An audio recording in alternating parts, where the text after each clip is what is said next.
in this cemetery that people drive by every day and wouldn't even know it existed, wouldn't know who was in there. And it's just lovely to be able to tell a little bit of their story. You know, we can't tell a lot, or we can never find out everything. Cost-wise, it wouldn't allow us to. But it's just wonderful to bring them alive, just to let people know they were here. I just like to let you know that I'm the gravedigger here, and there's plenty of folks in here that I laid to rest, and plenty of that I didn't as well. And from time to time I also show people around and introduce them to some of the shadows and shades and what have yous that we've got around here. There's some interesting, some bloody boring. This fellow here, Corky Corcoran, I don't know about him, except he was an Augustinian. You know what St. Augustine said, don't you? He said, "Lord, give me chastity and give me faith, but not yet." I'll leave you with that one. It started because we were having day walks in the cemetery, and which were all very good and went really well. And it's a combination of a couple of things. Because they were in McLeod Street Cemetery, which is a heritage listed cemetery, we then have to apply to council, you know, to have anything in there. And we met this beautiful lady called Leslie Buckley, who had only just arrived in Cairns and taken over the asset of McLeod Street Cemetery. So when she heard what we wanted to do, she really was extremely interested. So it sort of grew because they were talking about the Herberton Cemetery and how they had all of these people representing a pioneer in the cemetery and telling their stories dressed in costume. And I thought, well, that's a good way to do it, let's do it that, but why not do it at night time? And then, with all of our research of the people buried in the cemetery, we found the bandmaster of Cairns Brass buried there, plus some band members. So, thinking big, we thought, wow, wouldn't this be good to have the Cairns Brass involved in it? And they were all on board for it, and that's how it all grew.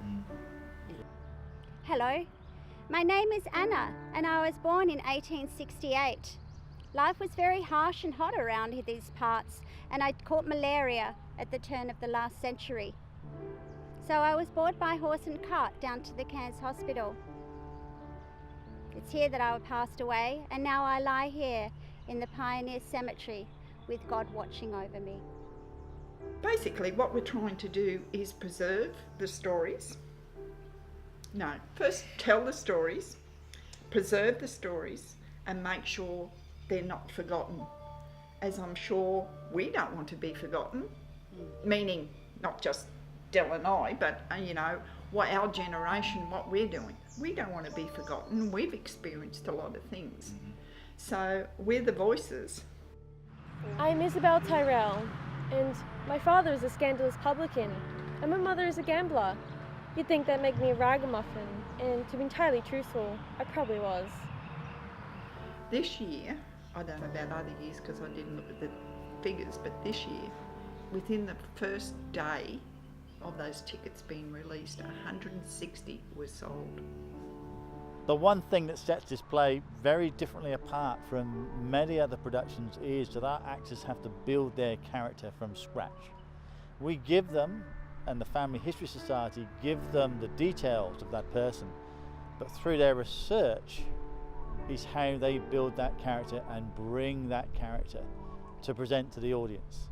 It can be a long process, it's often multi-layered, but at the end of a run, and particularly at the end of a show, that character stays with you, both with the audience and the actor that portrayed that character. You got to have a director, because we're great with the research and dreams and ideas which we throw out there, but we're not directors. So you need a special person to direct. Hello, my name is Edith Heidt, and my husband is Frederick Heidt. He had a fine business being a carter, but unfortunately passed away on the job, and he lies in this cemetery. The next worry too is Cairns Brass. Cairns Brass will always be there, but they are such musical champions. Are we ever going to lose them? That's the biggest fear, because honestly, We are the only cemetery walk that have a band, a live band.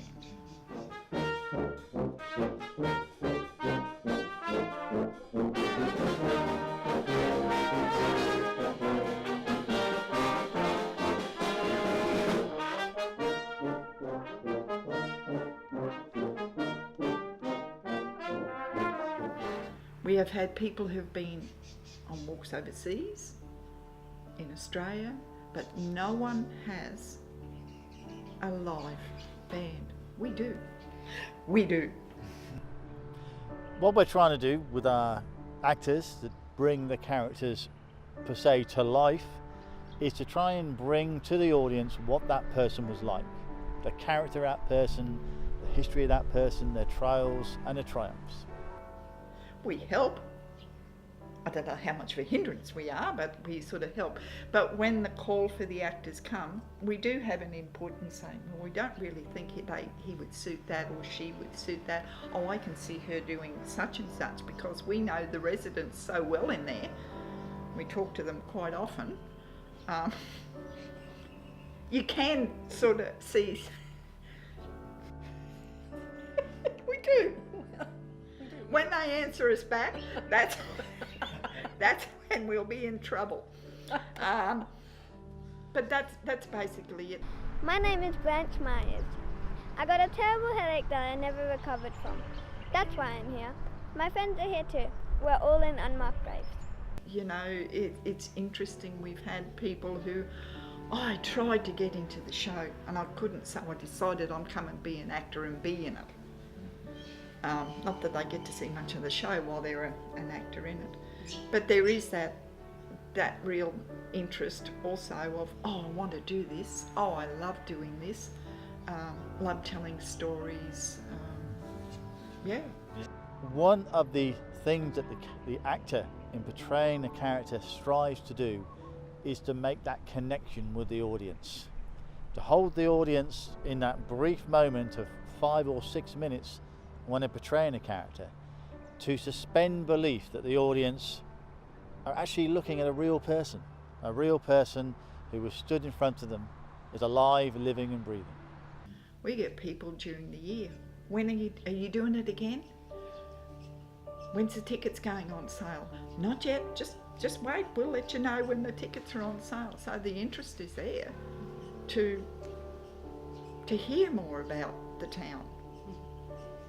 Hello, my name is John Barron. Yes, I was born in Liverpool, England in 1837, and I came to Australia by steamer, and I had trouble wherever I went, mainly with jealous husbands who saw that I left town early, so I ended up in Cairns, which at those days was an exciting, colourful town full of migrants from all over the world. Yes, and I was buried here, well, somewhere, I just don't know where. To hear them when they first read out very softly, like sort of this, for them to be up there and do, my name is, and that is a lovely feeling. Another thing that makes Shadows of the Past so different for the actors and the audience is that this cemetery is the stage.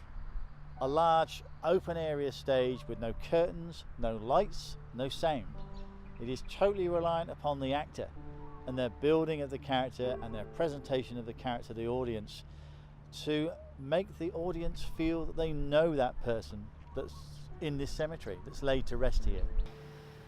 We would definitely like to see some more people come on board to see how we put it all together and to keep it going, because quite honestly we're not going to be going forever, that's for sure, but we don't want to be planted in that cemetery. But yeah, it would be, yeah, that's our drive at the moment, is to try to get people, I suppose, with the same love of it and the same feel about it, to keep it going. Yeah, I mean, we'll keep going for as long as we can. It would be nice to know there was someone else there interested. My name is Sister Mary Gabriel Hickey. I'm a Sister of Mercy. I'm here this evening to tell you the story of Reverend Thomas Vincent Corcoran, a young priest who now lies in rest here at the Cairns Pioneer Cemetery. We perhaps don't have a lot of strong voices this year that we've had in previous years, but they're all acting extremely well and telling their stories, some beautiful stories. My name is Helen Frances Martin. My husband, John William Martin, was the supervisor on the Stony Creek Bridge. Tragically, he fell into the Barron River and was found at the bottom. His body is here in the Cairns Cemetery. And trying to show people you do not need a lot of fancy stuff to present something, to tell a story. You know, come and join us and come and learn, and yeah. The other side of it also is the conservation of that cemetery. Yeah. Because if we don't have people interested in it, that cemetery in time could be just lost forever. Be a park or a high-rise building, something. And so the conservation of it is extremely important. Cemeteries and family history. You ask any family historian who goes on a holiday, where did you go? Ultimate, they always say a cemetery. A cemetery. My name is Florrie Baker. I died when I was 10 years old. I'm here in this cemetery unmarked. My friends are here as well. It has its challenges. We have traffic, we have wildlife, we have airplanes, helicopters, we have rowdy people walking by. So it is very, very different for an actor portraying a character here than it would be in a closed stage anywhere else in Cairns. I'm Kaka Kaiolanali, and I'm here to tell the story of the Aboriginal and Torres Strait Islander people buried in this cemetery. We make the cemetery a lovely place to visit, not a scary place. None of the stories are scary. We don't do ghoulish or, I mean, there's enough sadness and horrible stories in there. My name is Mona Florence Hoare, and I am buried here in a family plot with my mother, who was one of the lead supporters in getting women the right to vote in Queensland. I died at the age of 13 from a kidney disease. We've had a lot of interest shown from various organisations down south wanting to know how we do it. So we have different stories every year. I just think that's what it is. And it's also, we keep the stories short and interesting. And as we say, different people. They can see it's not a stage production where you go and you see actors.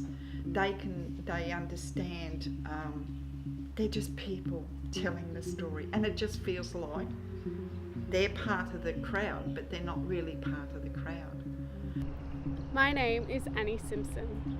Now, I'm not laid to rest here, but my dear husband, Jack Simpson, is.